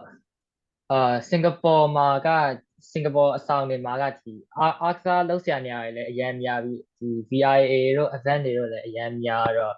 ဒီစင်ကာပူကိုရောက်လာပြီးကိုကာယကျမ်းမာရေးကပို့ပြီးဖွင့်ဖြိုးလာပါတယ်နောက်ပြီးကိုပို့ပြီးတော့အားကိုတက်လာပါတယ်စင်ကာပူကိုရောက်ပြီးကြတဲ့ကအပြင်ကိုတငယ်ချင်းတွေနဲ့ပို့ထွက်ပြီးအပြင်မှာလည်းထွက်စားနည်းနည်းကိုယ့် social life ကပို့ပြီး busy ဖြစ်သွားတာပေါ့ပြီးရင်ကိုယ့်ရဲ့ social circle လည်းပိုကြီးလာပါတယ်ပြီးရင်ကိုလိုချင်တဲ့အရာတွေဆိုရင်လည်းကိုယ့်ဘက်ကိုပဲရအောင်ယူရတာဒီမှာကမိဘတွေလူကြီးတွေပါတယ်ကိုကူညီဖို့အရင်မရှိတဲ့အတွက်ကိုလိုချင်တဲ့ဟာဆိုကိုယ့်ဘက်ကိုပဲလုပ်ရတယ်ကိုအခန်းဆိုလည်းကိုယ့်ဘက်ကိုပဲတန်ရှင်းလုပ်ရအဝတ်ဆိုလည်းလျှော်ရပြီးတော့အဆောင်မှာဆိုရင်ဒီ laundry service ကတစ်ပတ်ကို3ရက်လာတဲ့နေ့တွေမှာတော့ကိုယ့်ရဲ့အဝတ်ကိုအဝတ်သွားပို့တာဖို့မေးလို့မရဘူးပေါ့ပြီးရင်ကျောင်းမှာဆိုရင်လည်းကိုစာနားမလည်ရတော့ဘာလို့ရှိရင်ဆရာမကိုယ်တိုင်သွားမေးတော့မဟုတ်ဆရာမကို email တွေပါပို့ပြီးတော့ဒီဟာနားမလည်ပါဘူးကျွန်တော်ရှင်းပြပါလို့ email တွေပါတောင်းဆိုရတာပေါ့ပြီးတော့အကုန်လုံးကလည်း systematic ဖြစ်နေတာပေါ့ဟုတ်ပါပြီ thank you for sharing Lucas အဲ့တော့ again independent တော့လုပ်ရတယ်ကိုယ့်ကိုစီမံနေပြီးတော့တစ်ချိန်တည်းမှာပဲမိဘတွေဆရာတွေဒီ MOE ကဒီ mentor တွေကလည်းအဲ့လိုပေါ့ကိုယ့်ရဲ့လက်တကမ်းမှာရှိတယ်တကယ်လို့အခက်အခဲတွေပါရှိတယ်ဆိုလို့ရှိရင်လည်းမေးပြီးတော့အကူအညီတောင်းလို့ရတယ် နော်အဲ့ဒါလေစင်ကာပူမှာscholar တဲ့ဒါပေမဲ့ကိုကတော့ကိုယ့်ရဲ့ရှိရ resource တွေကိုကိုစီမံပြီးတော့ဘယ်ချိန်မှာဘယ်သူ့ကိုတောင်းရမယ်ဘယ်ချိန်မှာဘယ်လိုအကူအညီတောင်းရမယ်ဆိုတာမျိုးစီမံရတာပေါ့နော်နောက်တစ်ခုကမောင်လေးပြောသွားတဲ့မှာsocial life အနေနဲ့ငကိုတော့ဆိုလို့ရှိရင် maybe တခြားနိုင်ငံတွေစကားပြောဖို့နည်းနည်းကြောက်နေလိမ့်မယ်ဒါပေမဲ့ဒီမှာလုံးဝအဆောင်မှာနေလဲအကုန်လုံးကတခြား international တငယ်ချင်းတွေကြီးပဲအာဆီယံကတရုတ်ပြည်ဖြစ်မယ်မလေးရှားဖြစ်မယ်အင်ဒိုနီးရှားဖြစ်မယ်ကျောင်းမှာဆိုလို့ရှိရင်လည်းစင်ကာပူကနေများတယ်အဲ့တော့ခါကျတော့ဘယ်နေရာတော့ international တငယ်ချင်းတွေနဲ့ဆိုတော့ခါကျတော့ culture မတူတာတွေလည်းစကားပြောနေထွက်လာနိုင်တယ်အဲ့ကြလို့ရှိရင်ကိုကဘယ်လိုမျိုးဟိုပေါ့အငင်းတန်တာမဟုတ်ဘဲနဲ့ဘယ်လိုမျိုးသူတို့စီကလေ့လာလို့ရမယ်ဘယ်လိုမျိုးလက်ခံမယ်ဘယ်လိုကိုယ့်ရဲ့ culture ကိုပြရမယ်အဲ့ဒါမျိုးတွေလည်းအကုန်လုံးလေ့လာတာပေါ့နော်အဲ့ဒါကတော့ဒီscholar ရဲ့ social life ပဲပေါ့နော်အဲ့ဒါလေးတစ်ချက်highlight ပေးချင်တာပါမောင်လေးပြောရရ okay now kin ရောဘယ်လိုထင်လဲညီမရဲ့အခြေခံသဘောကတူတယ်ကိုရတာပေါ့အခုတမမိဘတွေမရှိဘဲနဲ့ကွက်တော်နေတော့ကိုအချင်းစရာကိုကွက်တော်ညှိကွက်ရှင်ကိုသွားမယ်နေရာတွေရောကွက်တော်စီစဉ်ပြီးသွားရတာပေါ့ညီမLucas ပြောလို့ VIA တွေလို့ရှိရင်ညီမတို့ဆိုရှင်တချို့ VIA တွေvolunteer လုပ်တယ်ကိုကွက်တော်သွားမှာအဲ့နေရာကိုဆိုတော့ကျောင်းဆင်းပြီးွားနဲ့ကိုကွက်တော်စီစဉ်ပြီးွားနဲ့ဘယ် train ကိုသွားဘယ် bus ကိုယူပြီးွားလို့ရှိရင်အဲ့အင်ဂျီချော်တာတွေရောကိုကွက်တော်အဲ့အဝိရှော်ဆက်တောင်းမှမဟုတ်အဲ့ဒီ laundry service သူတို့ shop ပေးတဲ့အဲ့ service နဲ့ရောအချိန်ညှိပြီးွားနဲ့ကွက်တော်ပြင်ဆင်ရတာတွေရောအခန်းတွေရောရှင်းတာတွေရောရှိတယ်ပြီးွားရှင်ဘယ်မျိုးပေါ့ responsible နည်းနည်းဖြစ်လာတာပေါ့ဆီယမတွေကအချိန်လေးရှိတယ်ကိုကွက်တော်စိတ်ဝင်နေတာတွေရောရှိလို့ရှင်ကွက်တော်သွားပြီးတော့ reach out လုပ်တာပေါ့ဒီမှာလူတွေကဆရာဆရာမတွေကအများကြီးရှိတယ်နားဟောဖို့အတွက်ဆိုကိုကွက်တော့စပြီးခေါ်တာတွေ reach out တွေလုပ်တာတွေရောအဲ့အနေဖြစ်ရော grow ဖြစ်လာတယ် Thank you for sharing ညီမလေးပြောရမှာဒီ emotional တပိုင်းအရင်အရေးကြီးရယ်စစချင်းရောက်တဲ့အချိန်မှာလူတယောက်နဲ့တော့မတူပေါ့နော်6လတချို့က6လဖြစ်နိုင်တယ်တစ်နှစ်ဖြစ်နိုင်တယ်အိမ်လွမ်းတာ homesick ဖြစ်တာအခန်းထဲဝင်လိုက်လို့ရှိရင်စာအုပ်ပုံကြီးပဲတွေ့ရပြီးတော့ကိုမိသားစုတွေကဒီမှာမရှိတာအဲ့ဒါမျိုးတွေကအရင်က comment ဖြစ်တယ်ဒီမှာအဲ့တော့ဒီလိုအိမ်လွမ်းတဲ့ဟာဒါတို့ဘာလို့နောက်မြန်မာပြည်လွမ်းတာမြန်မာအစားအစာတွေလွမ်းတာအဲ့ဒါမျိုးတွေအကုန်လုံးကလည်းဒီ scholar ရဲ့ life မှာ comment ဖြစ်တယ်ပေါ့နော်နောက်တစ်ချက်ကျတော့အခန်းပေါ်ကလည်းဒီမှာများသောအားဖြင့်အဆောင်တော်တော်များများအခန်းပေါ်အနည်းဆုံးနောက်တစ်ယောက်နဲ့ဒါမှမဟုတ်3ယောက်နဲ့နေရတယ်အဲ့တော့ခါကျတော့ကိုကတော့ကိုယ့်ရဲ့ space မှာကိုလွတ်လပ်နေပေမဲ့နောက်တခြားသူတွေနဲ့နေတဲ့အချိန်မှာညှိယူရတာရှိတယ်အဲ့လိုအဲ့ချိန်ကအစနောက်အတန်ဆူညံတာအစားတောက်ယူလာတာအဲ့လိုမျိုးတွေပေါ့နော်အဲ့တော့အကုန်လုံးနဲ့လာရောညှိထွေးနေထိုင်တဲ့ quality မျိုးတွေပေါ့နော်အဲ့ဒါမျိုးတွေကလည်း scholar အနေနဲ့ဖြစ်တဲ့အချိန်မှာအရေးကြီးပါတယ်။ Okay ပါအဲ့ဆိုလို့ရှိရင်တော့အချိန်ကလည်းဒီ segment အတွက်ပြီးတော့မယ်ဆိုတော့နောက်ဆုံးအနေနဲ့မောင်လေးညီမလေးကဒီအားလုံးကိုဒီနှစ်ရှောက်မဲ့နောက်နှစ်တွေကိုရှောက်မဲ့မောင်လေးညီမလေးတွေအတွက်ဘယ်လိုမျိုး advice တွေကို lesson ကန်ပေးခြင်းလဲဆိုတာလေးကို share ပေးပါဒီအတွက်ကslides လေးပြန် share ပါမယ်။ Okay အဲ့တော့ပထမဆုံးအနေနဲ့okay maybe advice question မသွားခင် Sean ကသူ့ရဲ့ live ရဲ့ဓာတ်ပုံလေးတွေကို share ချင်ပါတယ်အဲ့ဒါလေးတစ်ချက်ပြောပါအောင်ဟုတ်ဒီမှာတော့ပထမဆုံးတစ်ပုံကတော့ဒါသမီး CCA ပေါ့နော်သမီး CCA အနေနဲ့သမီးကဘာသွား join လိုက်လဲဆိုတော့သမီး uniform group ရဲ့ကြက်ချင်ကြီး red cross ကိုသွား join လိုက်တာပေါ့နော်သမီးဘာဖြစ်လို့ join ချင်လဲဆိုတော့ဒီကြက်ချင်ကြီးကကျတော့သူတို့ first aid ကိုပေါ့နော် specialize လုပ်တော့ပေါ့နော်တကယ်လို့လူလမ်းပေးမှာပေါ့နော်လူတယောက်ကိုကောက်တွေ့ရတဲ့အချိန်မှာသူတို့အကူအညီလိုရဲအဲ့လိုမျိုးဘယ်လိုကူလို့ရမလဲလူဘယ်လိုသွားလုပ်ပေးလို့ရမလဲဆိုတဲ့အနေနဲ့လုပ်ပြီးတယ်ဆိုတော့သမီးအဲ့တော့အရင်စိတ်ဝင်စားပြီးသမီးသွား join လိုက်တာပေါ့နော်ဒီသမီးရဲ့ case ကတော့ special case ပေါ့နော်uniform group တွေ join တဲ့လူတွေကနည်းနည်းနေတယ်ဒီမှာလေ scholar တွေထဲမှာပေါ့နော်ဒီ8ပုံရဲ့အောက်တက်မှာကျတော့ဒါသမီး junior တွေပေါ့နော်သမီးဒီ junior တွေအကုန်လုံးသမီးက leadership role အနေနဲ့လည်းသမီးဒီ CCA မှာသမီးထပ်ယူထားတယ်ပေါ့နော်ဒါသမီးသူတို့ဒါ activity လေးပြင်ပြီးတော့ဒါသမီး auditorium ထဲမှာသူတို့ဒီactivity တွေလုပ်နေအောင်သူတို့ဒီပြလာတာပေါ့နော်ဒီဘက်အလဲကတော့သမီးတို့ဒီ volleyball ပြိုင်ပွဲကိုပထမဆုရတဲ့ဒီသမီး group ပုံလေးရယ်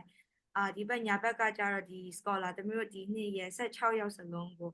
အကျောင်းမှာ activity တစ်ခုရှိနေရင်အကတိုက်ကြတာပေါ့နော်သမီးတို့အကုန်လုံးပေါင်းပြီးတော့ကကြမယ်ဆိုပြီးတော့လုပ်တာဒီအလဲနဲ့အောက်အလဲမှာကျတော့ပေါ့နော်သမီးရဲ့ဒီ principal နဲ့ပေါ့နော်သမီးတို့ကျောင်းက principal နဲ့သမီးဒီခုနကကြက်ချင်ကြီးမှာပြန်ပွဲမှာစုရတာတဲ့ဟာကိုသူသမီးစုပေးနေတဲ့တက်ပေါ့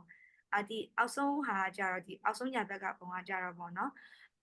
သမီးတို့ဒီ English Bridging Course ပေါ့နော်ခုနသမီးတို့ပြောရတာသမီးတို့ဒီ scholar တွေအကုန်လုံးဒီသမီးတို့ဒီ16ရောက်အကုန်လုံးကိုသမီးတို့ပါပြောလဲဆိုတော့သမီးတို့နိုင်ငံမှာမော်လုံးကြီးပေါ်ဆိုတဲ့dessert တွေတခုရှိပါတယ်ပေါ့သမီးတို့ဒီလိုမျိုးလုပ်ကြည့်ချင်လားပေါ့သမီးတို့လုပ်ကျွေးမယ်သမီး recipe တည်တယ်ဆိုပြီးတော့ဒါသမီးတို့ဝယ်ပြီးတော့သမီးတို့ဒီ Janet scholar တွေအကုန်လုံးကိုမော်လုံးကြီးပေါ်လုပ်ရင်းနဲ့အတူတူစားကြတာပေါ့နော်ဟုတ်အဲ့ဒါတော့သမီးတို့ဒီဗမာပြည်3ယောက်ဒီဗမာပြည်ကဒီ3ယောက်ဝင်နေသမီးတို့ဒီဟာကို lead လုပ်ပြီးတော့ဒီ activity ကိုလုပ်တာပေါ့ဟုတ်အဲ့တော့သမီးတို့ရဲ့ဒီစင်ကာပူမှာလုပ်တဲ့ activity ရှိတာ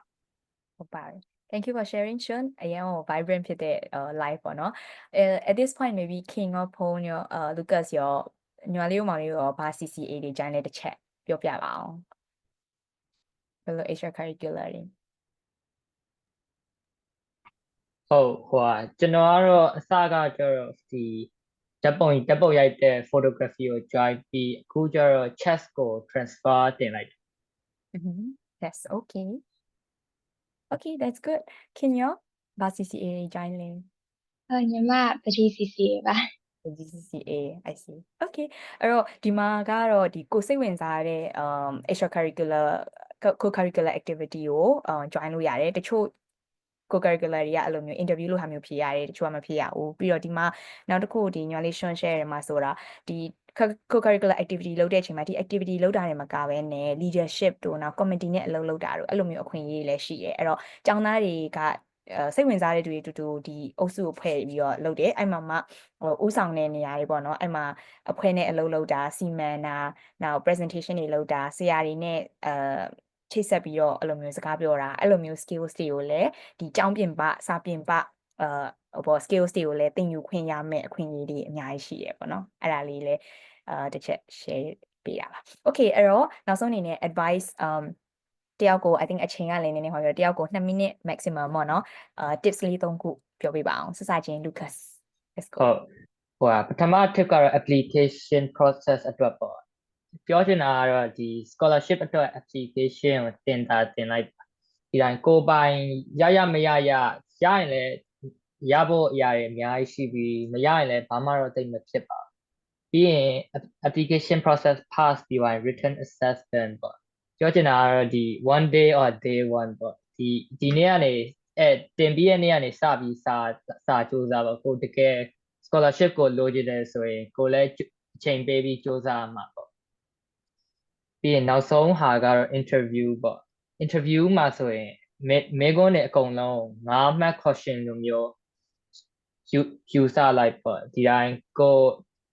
ဥပမာပြောရမယ်ဆိုရင်ကိုယ့်ရဲ့အားအနည်းဆုံးဘာသာရပ်ကိုမေးရင်ဒီကိုအားအနည်းဆုံးဘာသာရပ်ကိုဖြေပြီးအဲ့မတိုင်အဲ့ဟာနဲ့ပြီးရင်ကိုအားနည်းပေမဲ့လည်းဒီဆရာမတွေရဲ့အကူအညီနဲ့ကိုယ်ငယ်ချင်းအကူအညီနဲ့ဒီအားနည်းအောင်ကောင်းကောင်းဖြေနိုင်အောင်လို့ကြိုးစားမယ်လို့အဲ့လိုမျိုးဖြေရမှာပေါ့Thank you Lucas အဲ့တော့ဒီမှာ main learning point တကယ်လို့ကိုက ready ဖြစ်တယ်လို့ခံစားမခံစားတကယ်လို့ကိုမရှောက်ရင် chance က300ရာခိုင်နှုန်းကိုရှောက်လို့ရှိရင်300ထက်ကိုတေချာပေါက်ကိုကြော်တယ်အဲ့တော့ခါကြတော့ဘယ်လိုပဲဖြစ်ဖြစ်ရှောက်လိုက်ပါပေါ့ yeah okay thank you Lucas next Kim ညီမဆိုရှင်ဒီရှောက်လာတင်တာမှာကကိုလုံးကြီးအရာတိုင်းဟိုဘလတေးတေးအကုန်လုံးကတန်ဖိုးရှိပါတယ်ကိုတင်ကြမှုထဲမှာအကျိုးတက်ရောက်တာကိုလေ့လာခဲ့တာတွေဆိုလို့ရှိရင်ဘာဖြစ်ဖြစ်တန်ဖိုးကထက်ရတာရှိတာပါအခွင့်အရေးတွေနေတာဒါမှမဟုတ်ကို application ကဟို weak ဖြစ်တယ်ဆိုရင်တော့ရှင်တော့ဟိုမစိုးရင်ပါနဲ့လို့ပေါ့အကုန်လုံးကကိုလုံးနိုင်တလားလို့ပြောရှင်တင်ချလိုက်ပါပြောရှင်စာမေးပွဲအတွက်ဆိုလို့ရှင်တိတ်တော့စိတ်မပူပါနဲ့အခုဒီ PowerPoint ထဲမှာပြတဲ့ materials တွေပေးထားတဲ့ဟာတွေအကုန်လုံးတော့ပါတယ်စိုးမရင်ပါနဲ့ stress မပြီးပါနဲ့အိစာinterview ထဲမှာကိုပေးတဲ့အဖြေလောက်မှမူတည်ပြီးတော့ဒီ interview ကသူလမ်းကြောင်းအဲ့တိုင်းလိုက်မှာပေါ့တာမန်အဖြစ်ကိုပေးတဲ့အဖြေမှာမူတည်သူတို့ဆက်ကောက်ပြီးတော့နေကုန်နေထပ်ပြီးတော့ follow up တွေမေးမှာဆိုတော့ကိုဖြေတဲ့အဖြေပေါ်မှာမူတည်ပြီးတော့ဒီ interview ကိုဘယ်လမ်းကြောင်းသွားမလဲဆိုတော့ကိုပတ်တော့ညှိလို့ရပါတယ်လို့ပြောချင်တာပါဆိုတော့ကိုပြောချင်တဲ့ကိုpointer တစ်ခုနှစ်ခုလောက်လေးတော့စဉ်းစားပြီးွားရတယ်ဒီဥစ္စာ interview ထဲမှာ bring up လုပ်ရှင်ပါတယ် ပြချင်ပါတယ်ဆိုတော့ရှင်ရောကောင်းပါတယ် Okay ပါ thank you Kin ရဲ့ main theme ကတော့interview မှာဆိုလို့ရှိရင်ကိုပြောသမျှအရေးကြီးရဲ့အဲ့တော့ seriously တခြားအဲ့လိုပေါ့နော်စဉ်းစားရ seriously အဲ့လိုမျိုးတစ်ခုချင်းစီကိုတခြားလေးဖြစ်ပေါ့နော်ဒါမဲ့လည်းတအားကြီးလည်း serious မဖြစ်ပါနဲ့ဘာဖြစ်လို့လဲဆိုတော့တစ်ခါလေကိုတက်သေးတယ်လို့ထင်တဲ့ activity ကလည်းဒါအမှန်ငယ်ကိုတကယ်သင်ယူခဲ့လို့ရှိရင်အရေးကြီးတာဖြစ်နိုင်တယ်အဲ့တော့ be serious ဒါပေမဲ့ like not too serious and အရင် worried မဖြစ်ပါနဲ့ပေါ့အဲ့တော့ညီမလေးရဲ့ main theme လို့ထင်ပါတယ် Okay thank you Kin now Shun ဟုတ်သမီးတော့ကကြတော့ပေါ့နော်ဒီခုနလည်းမနှင်းစီပြောပြီးသွားပြီပေါ့နော်ဒီ form ကိုပေါ့နော်မဖြည့်ဘူးဘယ်နဲ့မတင်တော့ဘူးဆိုရင် chance ကလုံးဝ0ဖြစ်သွားမှာပေါ့နော်တကယ်လို့ apply တင်လိုက်တာနဲ့ submit button ကိုနှိပ်လိုက်တာနဲ့တော့မှဒီ chance က definitely more than 0လို့ဖြစ်သွားပြီပေါ့နော်ကို profile ကိုပို့ပြီးတော့ confident ဖြစ်တယ်ကို profile ကိုထင်တယ်တကယ်လို့ strong ဖြစ်တယ်ဆိုတေချာပေါက်ကတော့ chance ကအများကြီးပို့ပြီးတော့တက်လာမှာပေါ့နော်အဲ့ဒါတော့သမီးပထမဆုံး tip ပေါ့နော်သမီးဒုတိယ tip ကကြတော့ပေါ့နော်ဒီရေးဖြည့်ပါညာတွေ prepare လုပ်နေတဲ့အချိန်ပေါ့နော်အမြဲတမ်းကြီးပဲစာရေးပဲဇက်တိုက်လုပ်နေတယ်ဆိုရင်လည်းအရင်လူကအရင်ညောင်းသွားပြီးတော့အရင်ခေါင်းတွေပူလာမှာပေါ့နော်သမီးမမီတလောက်ဆိုတော့သမီးဒီ selection test ဆိုသမီးစာလုပ်နေတော့ဆိုရင်သမီးကျောင်းမှာ enterprise week ဆိုတာရှိရပေါ့နော်သမီးဒီပစ္စည်းတွေရောင်းပြီးတော့ကျောင်းအလူကိုကျွေးနေရတာပေါ့နော်ဇက်တိုက်ကိုသမီးအိန္ဒိယဆိုဘာလုပ်ရလဲဆိုသမီးအကင်နေရတာပေါ့နော်ကျောင်းကကလေးတွေပြန်ရောင်းဖို့အတွက်ဆိုတဲ့အချိန်မှာအဲ့လိုကျောင်းသွားအကင်ပြန်လာရင်စာပြန်လို့အဲ့လိုမျိုးချိန်မှာနားတဲ့ချိန်တွေရောအညာချိန်တွေရောအဲ့လိုအမြဲတေချာပေါက်ကိုရှိရတယ်ပေါ့နော်တကယ်လို့မရှိရင်တော့လူကတော်တော်ညောင်းပြီးတော့မဖြစ်နိုင်တော့မှလည်းရှိရပေါ့နော်ပြီးတော့အကုန်လုံးပေါ့နော်တမအခုဒီနေ့ပေးလိုက်တဲ့ resources တွေအကုန်လုံးကြည်ရမယ်အကုန်လုံးပြရမယ်ဆိုပြီးတော့မရှိဘူးပေါ့နော်ကိုတီးပြီးတော့ polish ထပ်လုပ်တာပြီးတော့ effective ဖြစ်တယ်revise ခဏပြန်တော့ဒါပေမဲ့နားမဲ့ချိန်နဲ့ကြားထဲမှာထည့်တာမယ်ပေါ့နော်အဲ့လိုဖြစ်မှ effective ဖြစ်မှာပေါ့နော်တို့ဒီ revision တွေပေါ့နော်ပြီးတော့နောက်ဆုံးတစ်ခုကကျတော့ be confident be stage မှာပဲဖြစ်ဘာမှာပဲလုပ် confident ဖြစ်ကိုဖြစ်ရမယ်တကယ်လို့ confident ဖြစ်ရင်ဒါကိုယ့်ရဲ့ mindset အထဲထဲမှာရောအပြင်မှာကိုပေါ်ပြရဲ့ပုံစံအကုန်လုံးကဒီအရင်သိတာရပေါ့နော် confident ရှိတဲ့ပုံစံနဲ့မရှိတဲ့ပုံစံနဲ့ကအပြင်ကလူလည်းမြင်ရတယ်ပေါ့ application ဖြည့်လဲ confident ဖြစ်ရင်သူတို့ကခေါ်ခြင်းမှာinterview မှာလည်းအဲ့တိုင်းပဲ selection test မှာဆိုရင်လည်းငါဒီတပုတ်မသိလိုက်ဘူးဆိုပြီးစိတ်ပူပြီးလမ်းနေရထက်ဆိုင်ငါဒီလောက်ဖြေခဲ့တယ်ဆိုရင်အကောင့်ဘက်ကကြည့်ပြီးတော့ confident ပိုရှိတာကခုတည်းလည်းပိုကောင်းတယ်ပြီးတော့in overall impression နည်းလည်းပိုကောင်းတယ်ဟုတ်အဲ့ဒါတော့တမီးတော့tip 3ခုပါThank you Shun for your tips အဲ့တော့ဒီ scholarship ရှောက်တဲ့ကာလတစ်ခုလုံးမှာပေါ့နော်အစင်းစင်တိုင်းကကိုယ့်ရဲ့အကောင်းဆုံး performance ကိုပြရမှာပေါ့နော်အကောင်းဆုံး performance ကိုပြဖို့ဆိုရင်ကိုယ့်ရဲ့စိတ်က stress တွေများနေစိတ်ပူတာများနေအကောင်းဆုံး performance ကိုမပြနိုင်အဲ့တော့learning ဘယ်လိုပဲဖြစ်ဖြစ်ဒီ scholarship တစ်ခုလုံးကစရှောက်ခတဲ့ရတာလဲchance ကရတာလည်းဖြစ်နိုင်တယ်မရတာလည်းဖြစ်နိုင်တယ်ဒါပေမဲ့ဒီ process အတွင်းမှာကိုသင်ယူနိုင်လောက်သင်ယူမယ်ကိုလိုတာတွေဖြည့်မယ်ဘယ်လိုပဲဖြစ်ဖြစ်ဒီရှောက်ပြီးတဲ့အချိန်မှာရ ဖေးစမခေါ်နေနေယူငါပြောလို့မရအောင်အဲ့တော့ကိုရှောက်တဲ့ကာလမှာကိုဒီနောက်ဆုံး result ကရမရဟိုပေါ့နည်းနည်းကိုအတွက်တော့အကျိုးရှိပါတယ်ဒီ scholarship ကိုပြင်ဆင်လိုက်တဲ့အတွက်ကိုပိုသိလာတာဖြစ်နိုင်တယ်ဒါမှမဟုတ်ပိုပြီး ready ဖြစ်သွားတာဖြစ်နိုင်တယ်တနေရာမှာသင်ချာလေ့ကျင့်လိုက်လို့သင်ချာပိုပြီးတော့ပြင်ဆင်မှုဖြစ်သွားဖြစ်နိုင်တယ်အဲ့တော့ learning attitude လေးတစ်ခုနဲ့ပြီးတော့ပျော်စရာကောင်းတဲ့ပေါ့နော် excited ဖြစ်တဲ့အဲ့လို attitude လေးနဲ့ရှောက်လို့ရှိရင်နည်းနည်းပိုပြီးတော့ပျော်ပျော်ရွှင်ရွှင်ကောင်းတဲ့ journey လေးဖြစ်မယ်လို့ထင်ပါတယ်အဲ့တော့ဒါနဲ့ဒီ panel discussion segment ကို close ပါမယ်အဲ့တော့နောက်ဆုံးအနေနဲ့ကတော့တခုထပ် add on ပါเนาะ MOE officer ပြောတဲ့ကနေပြီးတော့ add on လုပ်ချင်တာဒီ scholarship လေးနှစ်အပြီးမှာတက္ကသိုလ်ကတက္ကသိုလ်ဆက်သွားမှာပေါ့เนาะတက္ကသိုလ်ကဒီမှာဆိုလို့ရှိရင်ဒီ ASEAN scholarship ကိုယူလို့ဒီစင်ကာပူတက္ကသိုလ်ပဲတက်ရမယ်လို့လည်းမဟုတ်ဘူးစင်ကာပူတက္ကသိုလ် ASEAN scholarship ကိုတေချာပေါက်ရသွားပြီဆိုတာမျိုးလည်းမဟုတ်ဘူးအဲ့တော့ guarantee မဟုတ်ဘူးသူက able results ပေါ်မူတည်ပြီးတော့ scholarship တွေထပ်လျှောက်လို့ရတယ်များသောအားဖြင့် scholarship 80%လောက်ကတော့ဒီစင်ကာပူမှာဆက်ပြီးတော့တက်ကြတယ်အဲ့မှာမှဒါသူတို့ယူတဲ့ scholarship မျိုးစုံပေါ့ ASEAN scholarship တို့ science and tech scholarship တို့အဲ့မှာမှတချို့ scholarship တွေကဒီ bond တက်ထပ်ပြီးတော့ပါတယ် အဲ့တော့ base scholarship ဖြစ်ဖြစ်ဒီစင်ကာပူမှာတက္ကသိုလ်တက်မယ်ဆိုရင် tuition grant ဆိုတာယူရတယ်အဲ့ tuition grant ကစင်ကာပူမှာ3နှစ်အလုပ်လုပ်ရတယ်အဲ့တော့ဘယ် company ဖြစ်ဖြစ်စင်ကာပူမှာ base ရင်ရတယ်ဒါမှမဟုတ်ရင် overseas မှာစင်ကာပူကဖွင့်ထားတဲ့ company အဲ့မှာ3နှစ်လုပ်ရတယ် base scholarship ယူဒီ tuition grant က bond က apply ဖြစ်တယ်အဲ့မှာတချို့ scholarship တွေကထပ်ပြီးတော့နောက်ထပ်3နှစ်တို့ဘာတို့ထပ်ပေါင်းတော့စုစုပေါင်း6နှစ်တို့ဘာတို့ဖြစ်သွားတယ်ဒါမှမဟုတ်ရင် overseas တက္ကသိုလ်လဲရှောက်လို့ရတယ်ဘာဖြစ်လို့လဲဆိုတော့ကိုကဒီမှာ A level ဖြေရ A level international qualification ဆိုတော့ overseas သွားတဲ့ scholar တွေလည်းရှိတယ်အဲ့တော့ခုနကညီမလေးခင်ပြောသလိုပဲဒီ risk ပေါ့နော်ဒါဆိုလို့ရှိရင်ဒါဒီ general ability IQ နဲ့ပတ်သက်တဲ့မောင်လေးတို့ညီမလေးတို့ပြောခဲ့တဲ့ဒီ resource တွေ YouTube တို့ Google တို့က questions တွေရှိရယ်နောက်ပြီးတော့ English နဲ့ Math ဆိုလို့ရှိရင်လည်းဒါညီမလေးခင်လေ့ကျင့်ခဲ့တဲ့ SAT ကဟိုပေါ့နော် test preparation link တွေနောက်ပြီးညီမလေးစုထားတဲ့ math paper တွေနောက်Brenda ရဲ့ဒီ blog ထဲကလည်းဒီ Sec 3 for exam paper တွေ download ရတဲ့ link တွေပေါ့နော်ဒီ tips တွေအကုန်လုံးကိုအားလုံးဒီမှာစုစည်းထားပါတယ်ဒီဟာကို email ကနေပို့ပေးပါမယ်အဲ့ဒီအတွက်ဟိုဖြစ်နိုင်လို့ရှိရင်ဒီ session က feedback form လေးကိုတစ်ချက်ဖြည့်ပေးပါဖြည့်လို့ရှိရင်အဲ့မှာ email လေးထားခဲ့လို့ရှိရင်ဒီ link တွေအကုန်လုံးကို wrap up အနေနဲ့ပို့ပေးပါမယ်အဲ့တော့အားလုံးဒီ link လေးကို scan လုပ်ဖို့အတွက်3စက္ကန့်လောက်ပေးမယ်မဟုတ်လို့ရှိရင်လည်း chat ထဲမှာmoderator တွေက link လေးကို drop လုပ်ထားပါမယ် okay အဲ့တော့1 2 3 okay question and answer